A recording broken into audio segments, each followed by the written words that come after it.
has one loss, but the other division winner in the SEC might have three or something. Maybe the best of the division.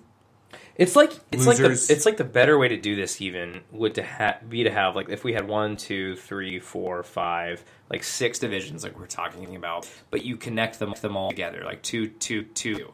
And so it's like the way Big Ten is set up now with the East West, but we try to group them together. So like the Texas and the best of the West conferences that we have here are on the same.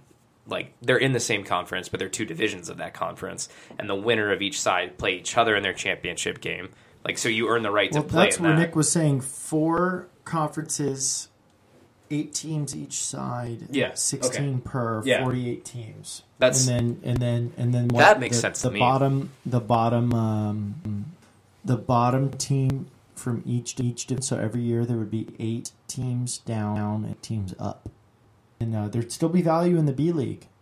B League would have it on ESPN2. They'd have game day for the B League on ESPN2. ESPN1 would be the A League. Yeah, I think the B League doesn't lose here. I think the B League, teams like Northwestern and good teams like Northwestern could play each other. And it's competitive. What happens when a team like Ohio State falls down to the B League? Will their fans not show up to the games? Maybe, but maybe so. That's I don't think the incentive not to do we it. would. Honestly, from the fan base. Would they ever fall to the B League? And I can't say that as a fan, I wouldn't be interested in that storyline of how do we get back into the A League. To get back. Well, how Nebraska get back in? Yeah, I mean, same thing, though. I mean, it's like somebody's going to be relegated every year. Everyone's always the worst left team out. is going to be the worst team that year, and they're down that next year.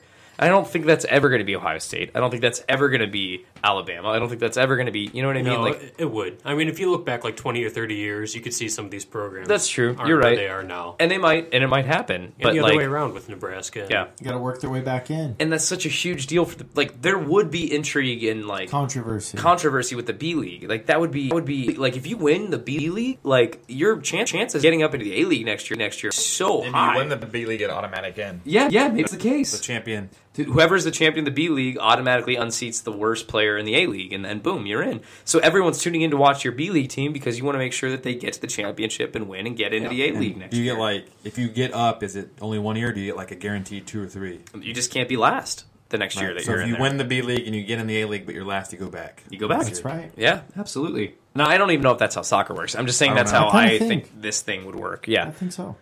To me, I think that wins for everybody. And then the C League is just the teams that don't matter anyways. B League is really interesting. Anyway. Yeah, I mean, exactly. Appalachian State is still playing games every week, and no one's talking about it, but that'd be how the C League is anyway. And this would be a real shot for a team. I keep using Northwestern as an example, but a real shot for Northwestern to have a really interesting storyline, or an Oregon State, or a North Carolina, or a Duke, if Duke is playing really well one year or something, and maybe this is interesting. To me, this is how we fix college football. I don't know. I don't know when we could see something like this happen. To me, this debate and rigmarole that we have every year can go on. It's kind of like the BCS. Yeah. BCS has shelf life, and it lasts about 15 years or so.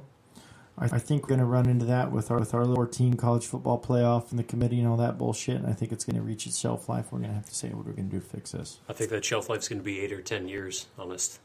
Also, can we talk about to 6 first? How much I don't give a shit about the BCS games anymore, or the New Year's Six bowls that they always talk about. Man, if you're not in the playoffs, it doesn't matter anymore. Those bowls might as well be the Music it's for City. Show. Yeah, it's dumb. They're all glorified Pro Bowls at this point. Yeah. My dad, I get in this argument with my dad all the time. Shout out to you, Dad. But he's always talking about, no, those games still mean something. Those bullshit still mean something. Only if it's in the playoffs. Should, tradition, history, but no, it doesn't. It doesn't matter for these kids. When those kids sit out, they don't sit out in the playoff games and the national championship. No. They try to play, but if they go to the BCS game, they shouldn't play if they're an NFL caliber athlete. I agree that they shouldn't play. He's in the NFL now. Did that change anything? No, he shouldn't have played. No, I agree 100%. You're not paying these kids. That's the other thing here with this. You pay these kids, by the way. NFLU, it's a paid program. It's a paid program. You're not going to college. You're doing this full time. Because you're going to get better athletes that aren't having to pretend play school. You're going to You're gonna have this is the best of both worlds. You're only in this if you think you can make it the pros. By the way, and maybe since this is a school sponsored thing, they'll help you out with tuition afterwards, or if you don't make it to the pros or something because you played for the school, you get discounted tuition, or you get the in-state rate, or whatever that might be. 93% of Division I college football players never play in the NFL. Yeah. So they're getting their education. They're getting. Blah, blah, blah, they're blah. not getting their education. They're not going to fucking class. They're having it's like, who are we kidding anymore with this? It's so stupid. Like Ohio State, a real pro caliber athlete. Why are you wasting your time going to school? You're making more money than all of us immediately.